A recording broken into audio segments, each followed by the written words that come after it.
saints have emerged throughout history to offer a vision of how to survive into the future, particularly, spiritual saints.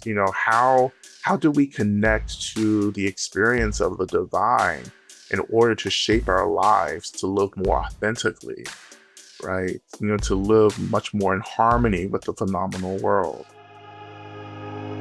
Welcome to Point of Relation with Thomas Hübl, a podcast that illuminates the path to collective healing at the intersection of science and mysticism. This is the Point of Relation.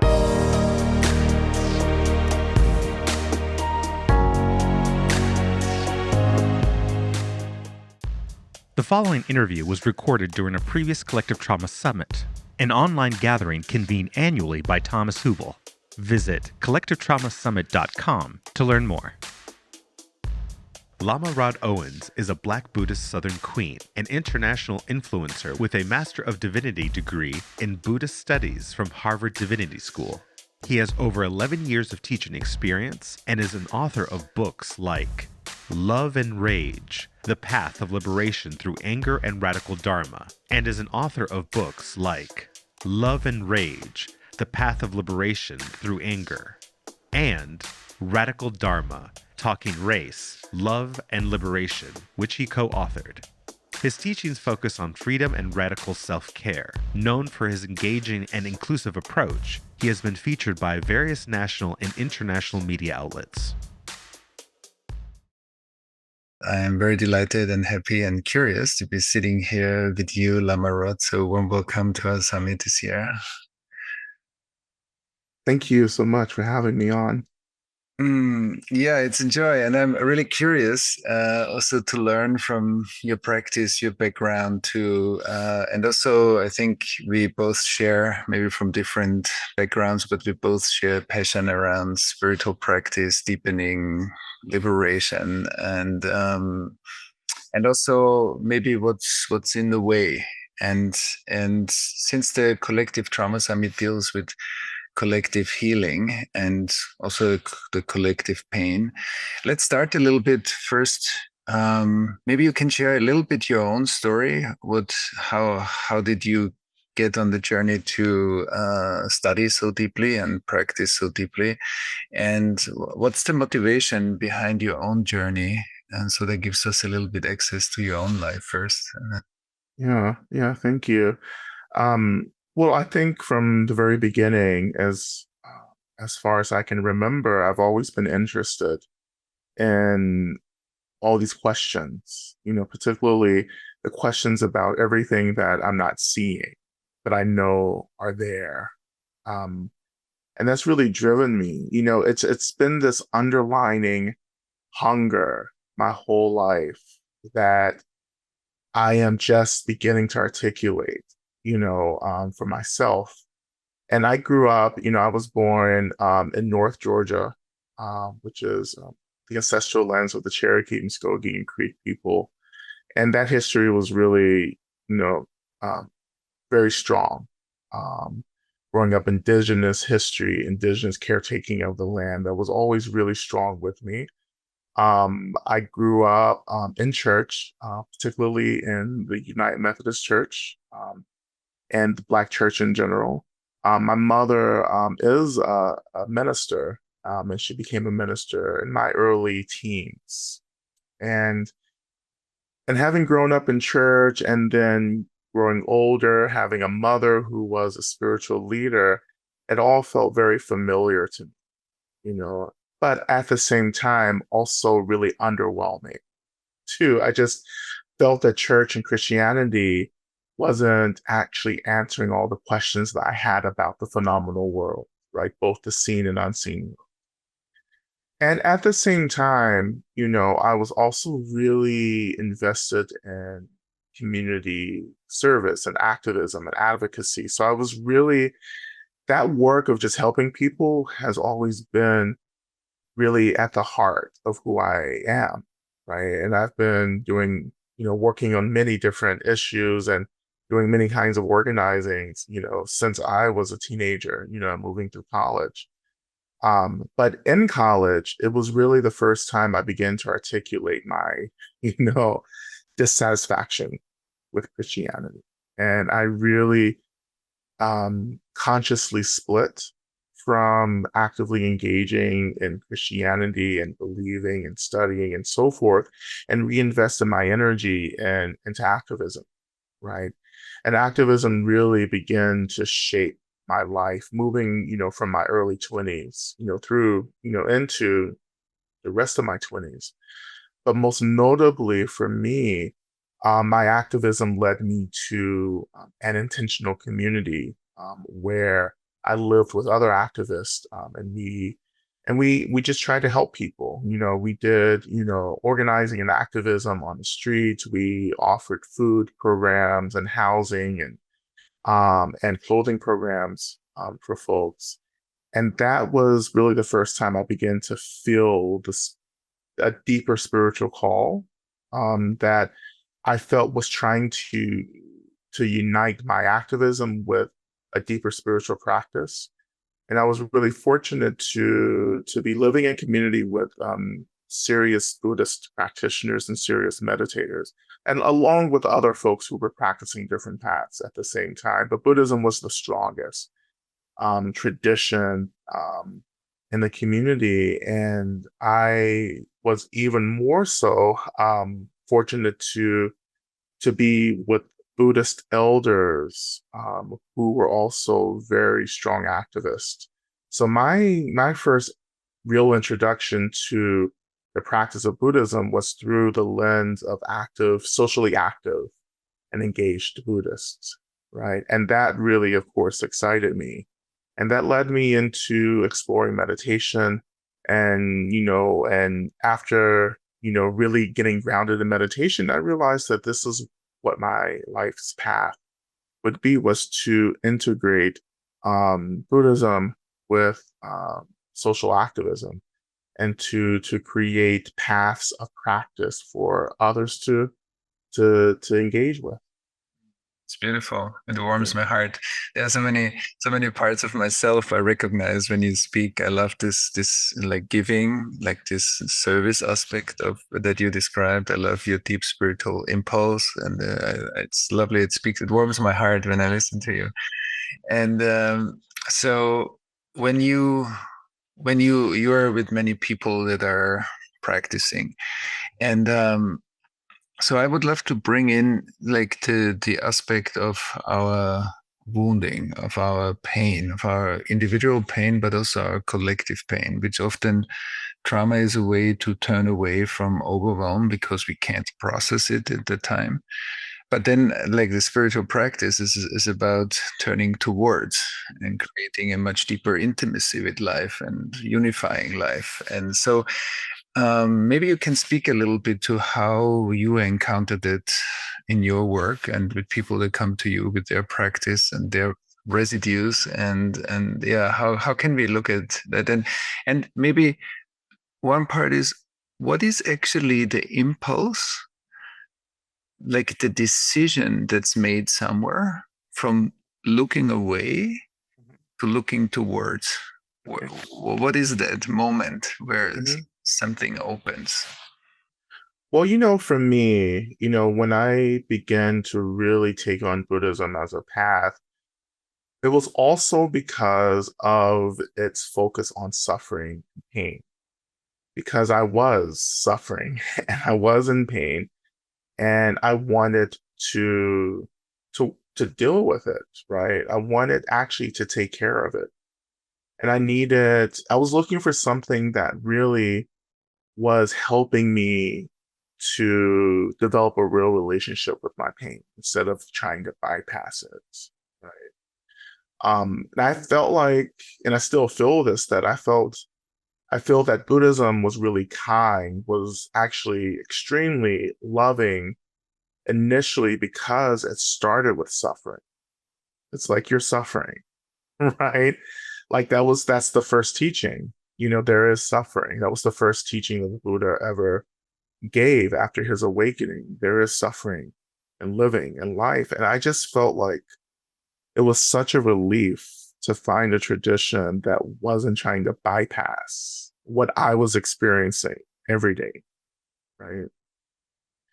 And then getting deeper into those teachings, it was like, yeah, you actually have to turn toward the suffering and the pain in order to experience liberation from that suffering and pain. And for me, the liberation was the awakening of spaciousness that actually holds all of this phenomena, right? Especially the pain, right? I just didn't have any space, right? Because pain was just one thing that was happening in my life. There were other things that were happening, but I just didn't have the space to focus on those other things because I was so consumed by the pain itself, right? And that's really the key lesson, the key teaching for me, and this is what I share with everyone, is that liberation is about moving into and leaning towards, not running away. Like the more we run away, the more the pain and the suffering just it grows even more intense, right? You keep pushing it away and it just goes off and grows, right? And then finally, when you turn back towards it, it's this huge mountain of pain, but it's still possible to work with, right? I just feel like the pain and our suffering is full of so much data and so much information that's actually trying to help us. And we just don't necessarily have the support sometimes to really show up and to hold space for the teachings that our pain is trying to share with us, right? And so when, meditation, for me, meditation early on, for example, was nothing but pain. Now, meditation wasn't painful, but it was the act of paying attention to all this stuff that I'd been trying to push away that felt unbearable, right? And it took me a while to get past that, to understand that I wasn't creating more suffering for myself. I was just actually, for the first time, paying attention fully to the suffering and how overwhelming that felt, right? But there are many other ways that we begin to take care of our pain. Paying attention is the first piece of that. But then there are other practices that we call in that actually helps us to metabolize the pain in general, right? But it takes so much courage to do that. And I understand why, our cultures and our societies, run away from pain, and we build and create these really sophisticated methods of like avoiding the pain, which, on one hand leads to multiple kinds of addictions, right? And, in other forms, and other kinds of experiences based upon avoiding the pain. But for me, so much of what has supported me to work with these Buddhist methods of working with pain is that I just really began to trust early on that turning towards the pain was the way, because I was beginning to feel that all my other methods weren't working. It's just nothing disappeared if I distracted myself from it. It just stayed there. And I was like, finally, I just need to name this and to see this and to take care of it through practice. And of course, that decision has transformed my life completely, and both as an individual, right? And as someone really concerned about the collective. I know that I have to do my part in metabolizing my individual pain in order to do work on behalf of my collective, to metabolize collective pain and trauma as well. What we would traditionally call loving kindness or metapractice is extremely important. And metapractice is really about really cultivating a deep sense of care for ourselves. That also becomes the basis of care for others, right? And I really believe that we have to deeply care for ourselves enough to want to be free, like from the suffering, from the trauma. Like we have to deeply believe that we deserve not to suffer in order to deeply engage in these practices. So I called in Metapractice, which has been really important for me for many years now. But also for me, yoga was also an important part of my practice, just the work around inviting my body into you know, liberation, right? Asking my body to participate in this project of like not just movement and asana, but just the ways in which our bodies hold so much trauma and so much suffering. And now for me, yoga became a path of moving this stored energy in my body and loosening it and just like allowing it to flow more freely, and my body, as well as all of our bodies, must be a part of our liberation work together, right? There's no liberation without the body, just as there's no liberation without the mind. Both mind and body must be in collaboration, right? So yoga was teaching me early on how to be with my body and how to notice what my body was holding and how to release that energy from my body as well. Yeah, beautiful. Yeah, that's also in the trauma work, we would say pretty similar things, and how the trauma can only be released through the body, and we can just think our way through the trauma, but we need all of the uh, aspects that you said are an interplay, and it's beautiful. So I heard you say, okay, there is the work that we do individually on ourselves in order to heal ourselves to a certain degree, and then only then we are able to engage in the collective dimension of trauma or pain or wounding or past. So how do you see, what's the vision for like dealing with our collective past? So let's say many of us do our individual work, and I think many people are doing that in different modalities. But how can we move or create the movement towards the collective healing process or the collective liberation? Yeah, and I think for me, it's really been about abolition, right? It's really being deeply invested in the abolition of any system that perpetuates harm and violence, right? For us, and for that, and that's really the source of collective trauma as well as individual trauma. Like we live in a situation where we're being governed and dominated by these systems, right, that restrict or unfairly, give access to certain resources, right, for people. And we have to kind of disrupt that and say, you know what, everyone deserves the resources that they need to be safe and well and happy, right?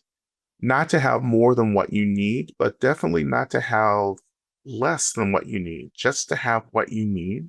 And for me, that's abolition, that the dream of a liberated future where we all have access to exactly what we need to be well, safe, and happy, right? And free, you know?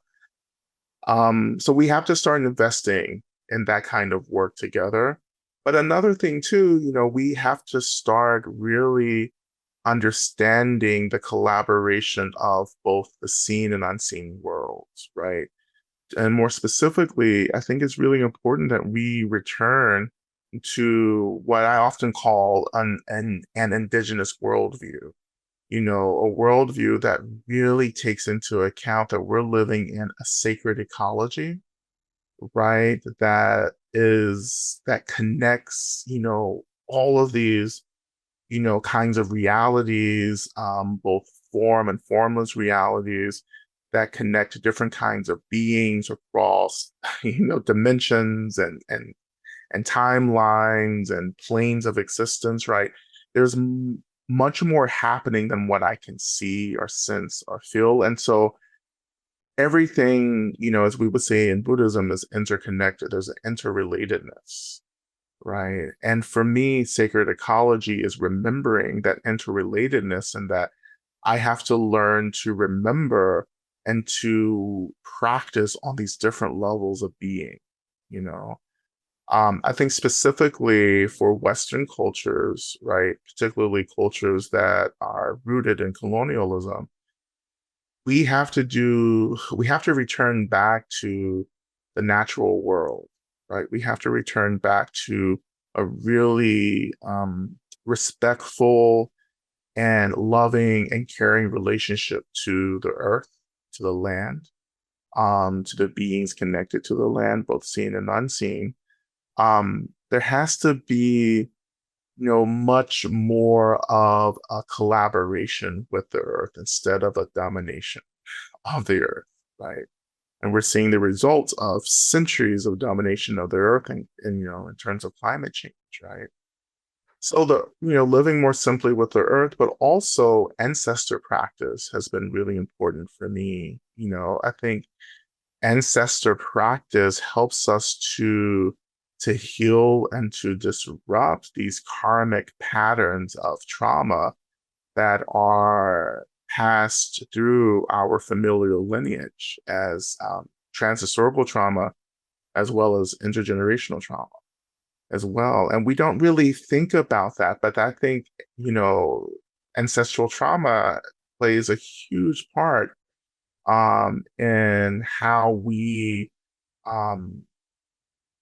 are experiencing trauma as an individual and a collective, but it also plays a huge part if we want to actually liberate, and heal from trauma, right? We have to also take into account the trauma of those who've come before us that's still present, right? And that I think we are called to become sources of healing, to liberate our ancestors, but also to liberate our future descendants from these same cycles of trauma as well. And so many of these practices have been completely disrupted, by colonialism and imperialism, right? It's the othering, of indigenous practice, right? That we actually have to return back to in a really authentic and sincere way if we want to really see a different future for ourselves. Yes, very much so. It's beautiful to listen to you. It's like a meditation. It's lovely. I so much agree. Also, but the ancestral dimension of healing is so important, and how that has been kind of excluded in our Western cultures, and how we return to the power that this gives us and gives our societies back. It's beautiful. Now when we move a little bit to new saints, so maybe tell us a little bit, like what's the passion? What's your passion, and what's the message of the book, and what do you wish for the book as a social impact, or a social spiritual impact? Yeah, I think the book is really, encompassing everything, that I've shared. I just really strongly believe that we need new visions for the future and new ways to think about our practice, right?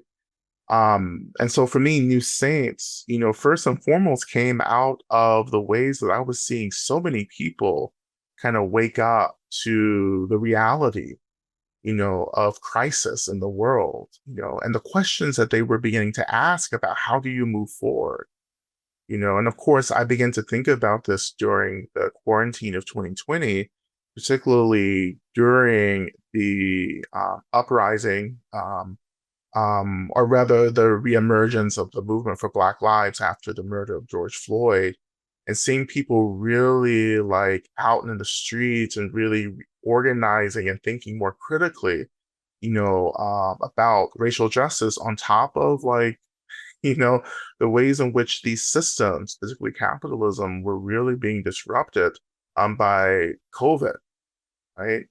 And just looking at particularly some of the young people who were kind of like really coming forward as change makers and leaders, I just thought, oh, I really want to offer them something from my own experience because I'm beginning to identify as an elder. And I just feel that eldership is really about imparting the wisdom that you've learned back, to younger folks, to younger generations. And so I see New Saints as a way for me to offer the wisdom that I've gained back to young leaders who are emerging right now, who are trying to actually figure out the future, right? I think our younger generations, Generation Z, and I would say millennials. I'm right in between millennials and Gen X, so I don't know where I'm at half the time. But, but I just, I think our younger generations, particularly Gen Z, are really taking on the fight of trying to figure out how to survive. And I think they're one of the first generations, perhaps the first generation where this is a real issue. It's like we have to do something if we want to be alive, right, in the coming years. And for me, that is the work of saints. I think saints have emerged throughout history to offer a vision of how to survive into the future, particularly, spiritual saints. How do we connect to the experience of the divine in order to shape our lives to live more authentically, right? To live much more in harmony with the phenomenal world, right? And I think there have been other saints, social change saints who have come forward to show us how to be in the world, how to live in community, how to live through, or how to live beyond systems of violence as well. And so in the book, I said, you know what, this is the age of new sainthood.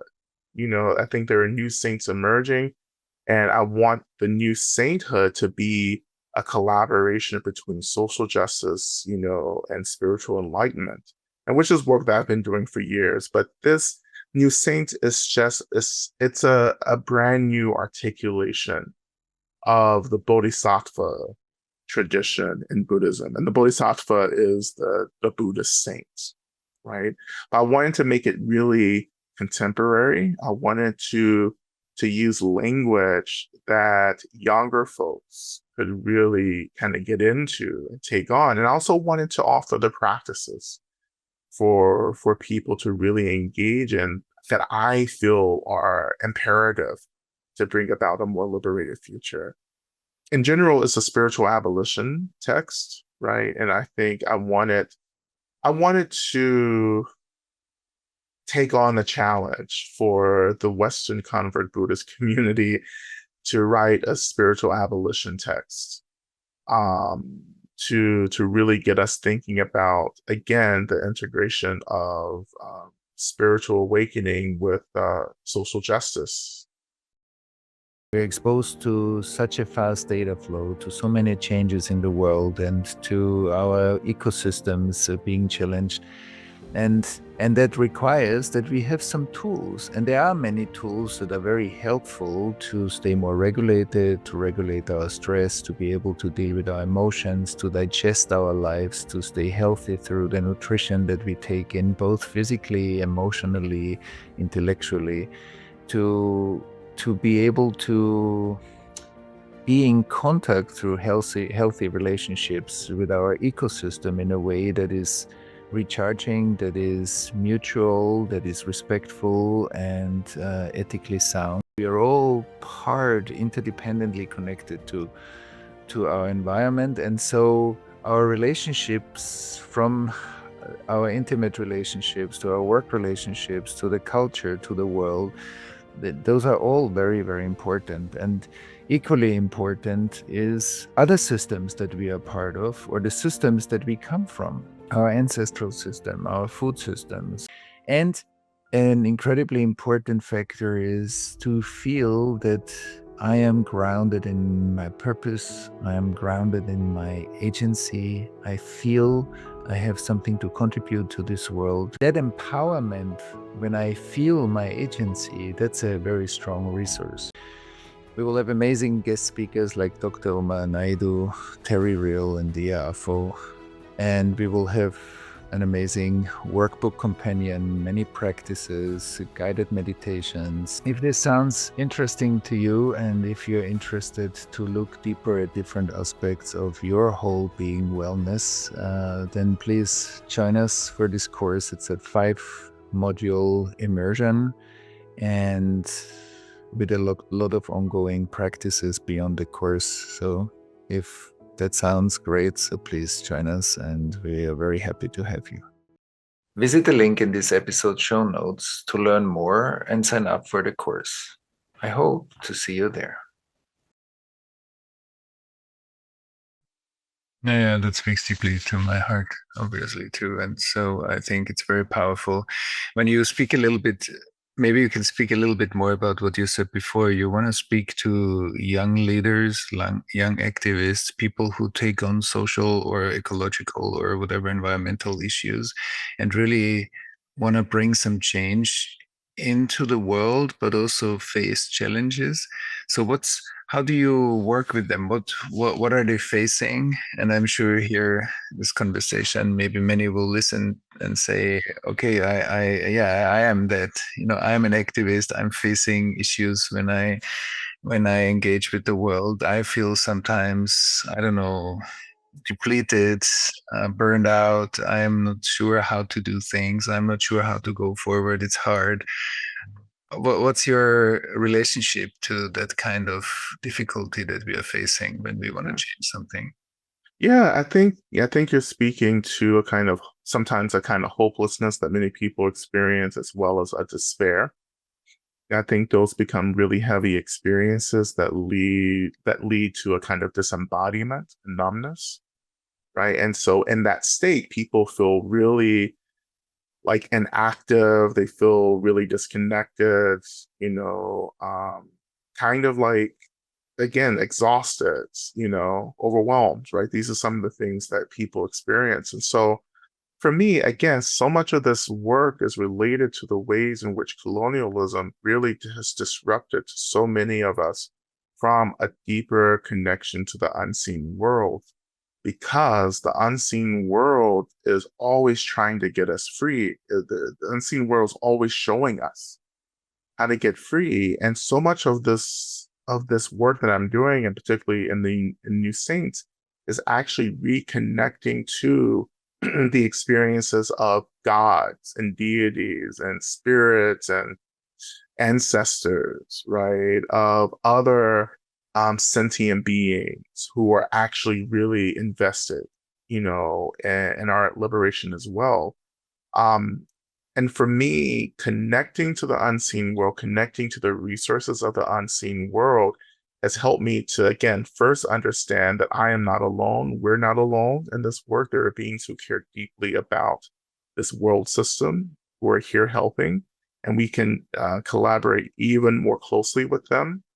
And but also for me, it's understanding that this world is just an experience as well, and of course these teachings come directly from my own ancestry, from Black liberation theology, right? Which was a theology that arose from the experience of slavery, that my ancestors endured and survived. But so much of Black liberation theology is first that, yes, God is on the side of the most oppressed, right? And secondly, this world is just an experience. It's not our real home. Like, this is something that we're passing through. So yes, we have to be concerned with the relative world, and also have this relationship to the relative world where we're not so fixated and so deeply invested in it as something that's real and tangible. Because if it's too real and tangible, then there can be no hope. there can, there can be no deep belief in change. Like, if this world were super, super real and material, nothing would change, but things do change, right? My people are no longer enslaved. So that feels like a change that's come about through a lot of work, a lot of spiritual practice, as well as activism, right? But it has changed, right? And again, I think the movement for Black Lives was a continuation of that work, where we said, like, the world is workable, malleable, and if we can get invested in work and remembering who we are and really deepening, our capacity to experience love and care and wisdom, then we can actually change, our situation, right? And all of that for me is what keeps me really dedicated to the work. It keeps me really attuned to doing what I can to bring about this liberated future. Again, I'm not alone, and I could only write New Saints through and with the collaboration of so many beings around me, all of my ancestors, all the deities that I practice with, all of the guardian spirits of the lands and the elements, that I practice with. It's a collaboration. Freedom work and liberation is a collaboration, right? Not just an individual process, an individual experience, but it's a process that we do collectively with, other humans and as well as unseen beings, as well. So taking all of that into account, we get real hopeful, and there's a lot of joy in that as well. Like there has to be joy and liberation, right? Or else it just becomes this overwhelming burden of suffering that no one will survive, right? And that's why we choose joy when we need to. That's why we practice gratitude, to remind us that there's always something to be grateful for, even though things are really hard, right? So these are just some of the practices, again, that you call in to your work that supports the work and really helps us not to be consumed, by the labor. It helps us to remain really spacious and fluid. Mhm. It's beautiful that you remind us that that state of contraction or that state of separation from Mother Earth beings, higher beings, like on different levels, is actually a result of the pain and the trauma that we carry that created that kind of state and experience. But actually, there's much more. And then actively reconnecting to that much more. Maybe you can, for our listeners, speak a little bit to okay, if somebody doesn't have much experience with connecting to beings, ancestors, other dimensions. So for some people that might be very close, and for some people maybe they hear this for the first time and say, okay, even if I want to try, even if I'm open, so how can I get some experience that shows me, okay, yes, it opens the door for me to get access to the world that I don't see. And some people maybe are on the edge of, tapping into that world, but don't have any reference experience or not much reference experience. Maybe they do in some way. So maybe you can speak a little bit to somebody like that. Mhm. Absolutely. And before I get into that, there's, another piece I think will lead us into that question, which is, for me, when I talk about trauma, you know, trauma for me, this kind of like general experience of trauma is really the experience of having forgotten who I am. And I think in Buddhism, that's a kind of trauma analysis that I think is present, in the tradition, that like we forgot that we were already awakened free beings. And then we got distracted by something other than space and emptiness and energy, and that's led to these cycles of suffering, with like the deep motivation to actually remember who we are, right?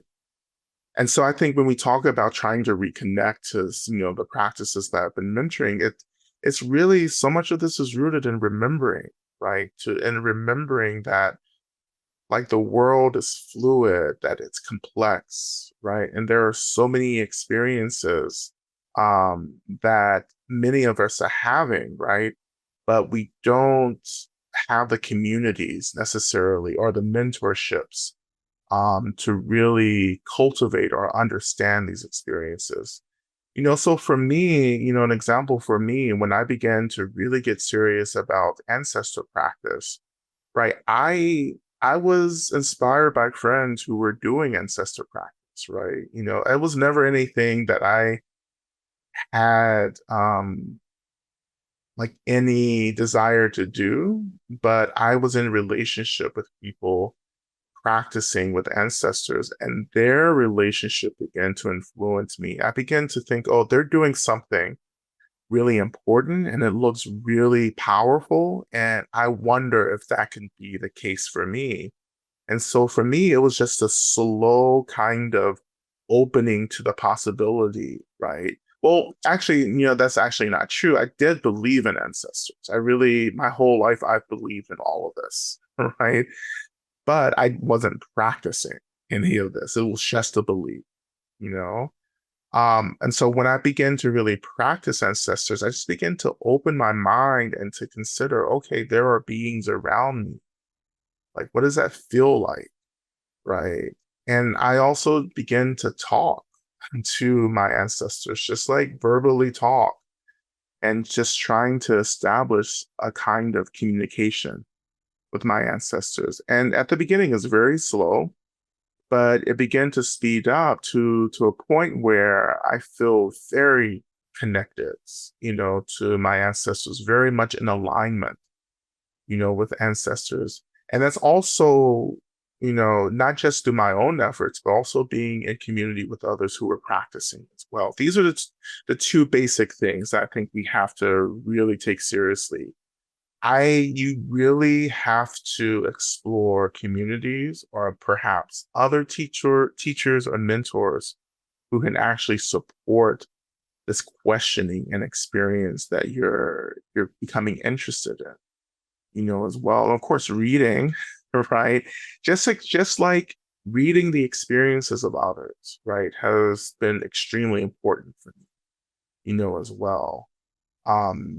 So, you have to it's like you have to take a step, like you have to kind of like step out into the space that doesn't seem like there's anything there, but is actually quite a powerful gesture to even wake up one day and just say, you know what, there are ancestors. I'm a part of an ancestral line, and I wonder how I can connect to that. And if you put that question now, the ancestors will start connecting through many different ways, through dreams, through visions, through insights, through perceptions, and so forth, and just begin to pay attention to what those signs are. That's beautiful. I love what you said, like you make a step out into an unknown space. So we need to risk something in a way. Yes. And that's beautiful. And when you risk something, there will be a response. And I think that's a beautiful invitation for all of us to see where is the next level of our risk. Even if we did already some things, there's always like a more subtle layer. There's maybe some other unknown territory. Mm-hmm. And I would say that's the thing too. It's that we have to risk something. And the big risk is that you will change in the same way I had to change, right? Like you will definitely let go of the person you thought you were.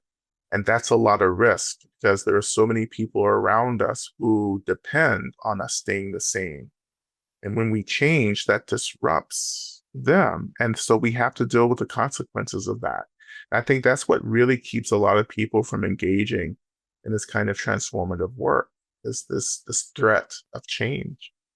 But again, like if you really want to get free, this is the choice that you're making. And I am beginning to realize as I, talk about, quite a bit and New Saints, is that we're surrounded by people who actually don't want to get free. Even in our spiritual communities can be full of people who aren't actually interested in freedom. They're much more interested in comfort and happiness and stability. And those are very limiting experiences, right? Because when we begin to really work for ultimate liberation, we will experience all of this. Absolutely. Right. But if you just stop at happiness and comfort, then that's as far as you're going to go. Liberation isn't about being happy. It's about transcending the dualities of suffering and pleasure, right? And this is transcending all dualities, actually, to a state where those dualities do not exist, and therefore suffering does not exist. Right?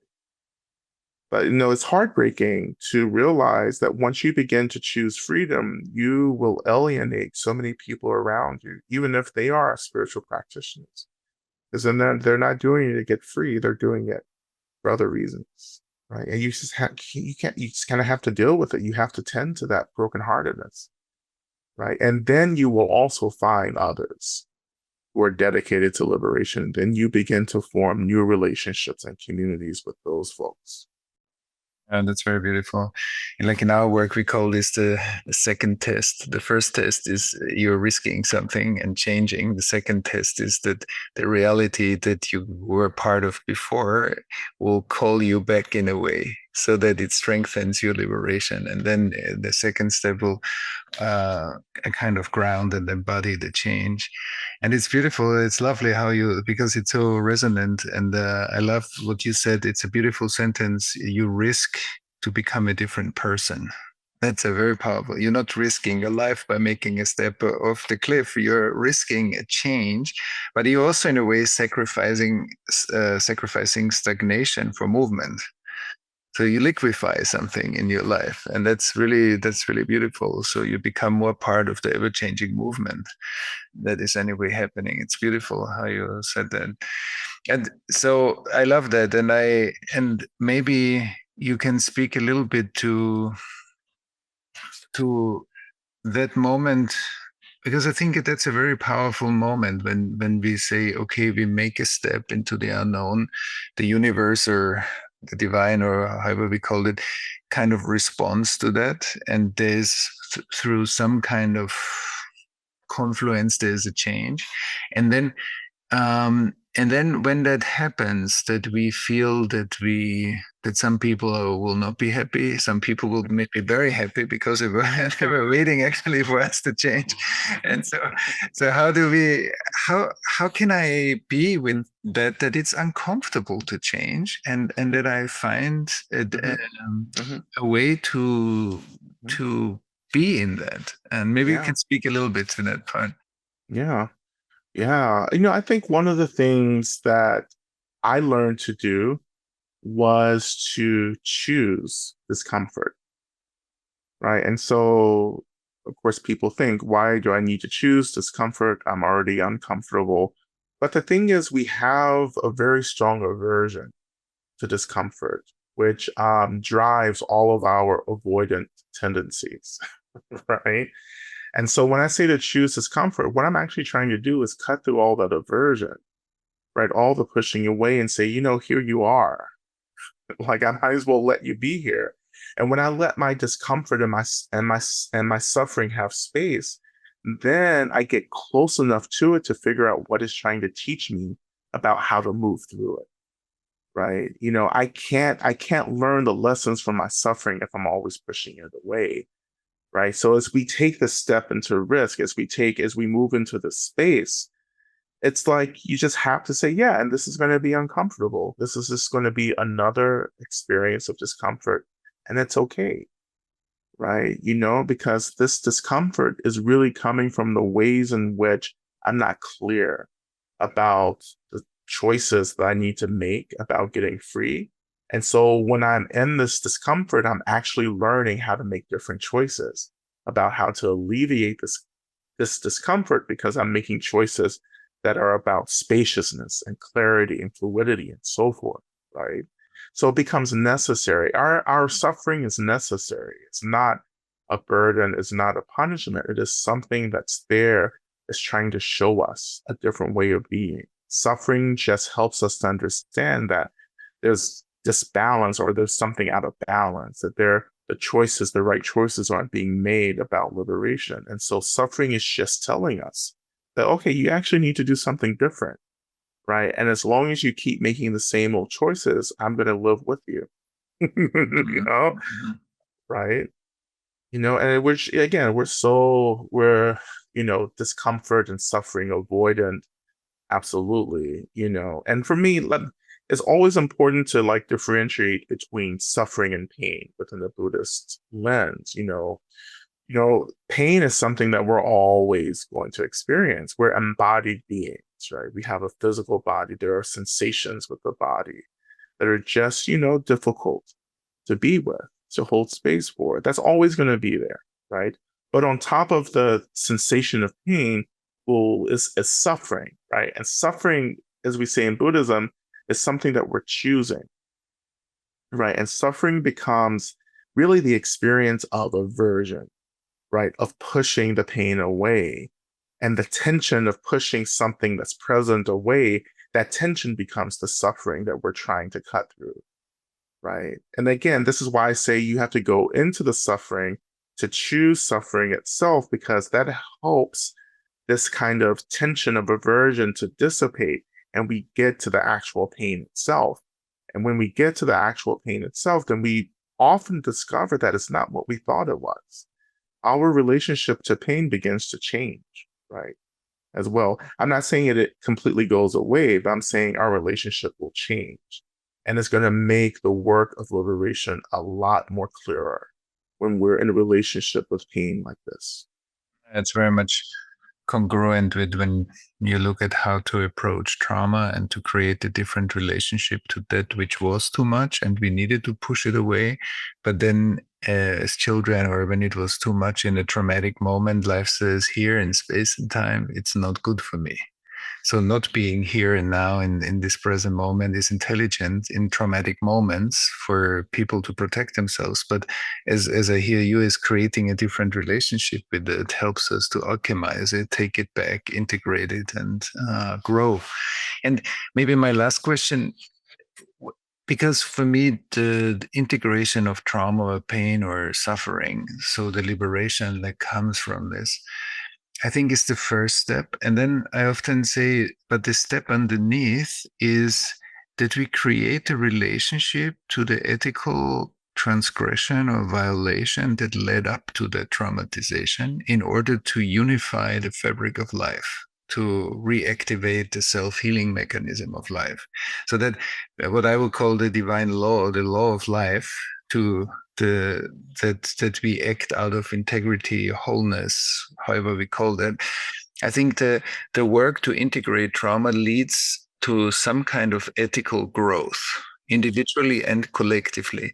And when I say that, I'm curious in your response and how you look at it in your work, and then maybe we kind of round up our conversation. Yeah, absolutely. And for me, ethical, like the work that we're doing, the work around liberation and working with trauma is ethical work, primarily for me because I do this work not just for myself, but for others, right? The more I experience healing and freedom, the more I'm able to offer that to others around me, right? I often say that if I don't do my work, I become work for others. That's beautiful. Nice. Beautiful. Yeah, but I think the collective trauma that we're experiencing, it's not that like everyone is actually experiencing the same kind of trauma individually, but it's more like there are so many people who don't have the capacity right now to work with their trauma. And the rest of us who are really engaged in this work, we find ourselves taking on not just our work, but this bigger piece of collective work that other people are not able to do right now. Right. And for me, that takes deep care, right, and concern for others, not just for myself, but for everyone, for me to choose to do that. Right. And for me, that enters me into this profound healing, as you were, just talking about, like there are these when I feel like I belong to a collective and that my work is really alleviating the suffering of the collective, for me, that helps me to remember who I am. That like I am this being who is here to love and to experience love, right? And that like my number one goal or responsibility in this life is to reduce harm and suffering for everyone, including myself. Right. And that kind of expansion really helps me to decenter the sense of ego and I and begins to make this space for us. Right. And that for me has been really one of the key things that I have done to really to cut through this intense suffering based around super individualism, hyper individualism. Right. It's me. It's not just me, it's us. Right. And we're helping each other to get free. We're, walking each other home. That's so beautiful. We're walking each other home. I think that's a lovely line to close our conversation, and everybody can look at their lives, how that's present in every one of our lives, how we walk each other home. I want to tell you, Lama Rod, that this was such a beautiful and flowing and subtle and deep and lovely conversation that for me feels very, very resonant. I resonate with everything you said. And I love the transmission, the calmness, and also the depth of your own practice that you transmit as you speak. And I feel deeply resonant and grateful to have this time with you and to hear your depth. And also, I'm sure everybody who's listening here can take something away for their own lives. So thank you. And I love the last line, we are walking each other home. Let's remember that. Yes. Thank you so much. Visit collectivetraumasummit.com to listen to more talks like this one and to learn more. Thanks for listening to Point of Relation with Thomas Hübl. Stay connected and get updates about new episodes by visiting our website, pointofrelationpodcast.com, and by subscribing to the Thomas Hübl YouTube channel. If you enjoyed this video, please like it and share about us with your community on social media. Thank you. We appreciate your support.